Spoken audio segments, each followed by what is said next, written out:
Choosing the right product. When you first start your online business, the first and most obvious question you will ask yourself is, what am I going to sell? Points to consider in deciding the answer to that question are, is it light and easy to ship?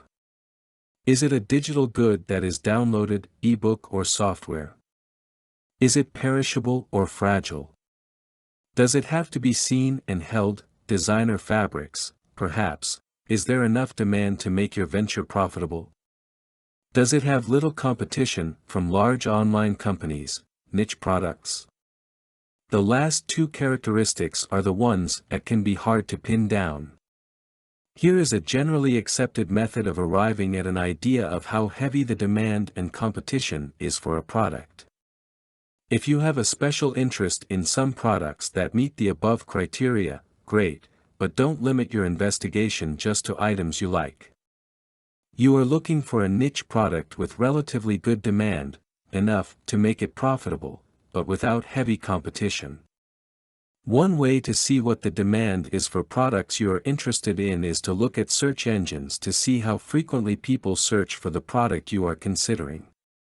The result of all this research should be that one or more products will fit into a niche market, products with some demand, and relatively little supply. For the best results, focus on one niche product category, and offer a wide selection. That way, you can become the best online source for that particular category. For example, instead of offering general craft supplies, offer the widest possible selection of needlepoint kits. This strategy will also allow you to rank higher in search engines because you can optimize your pages for fewer, more specific, keywords. Content produced and distributed by AllSuperInfo.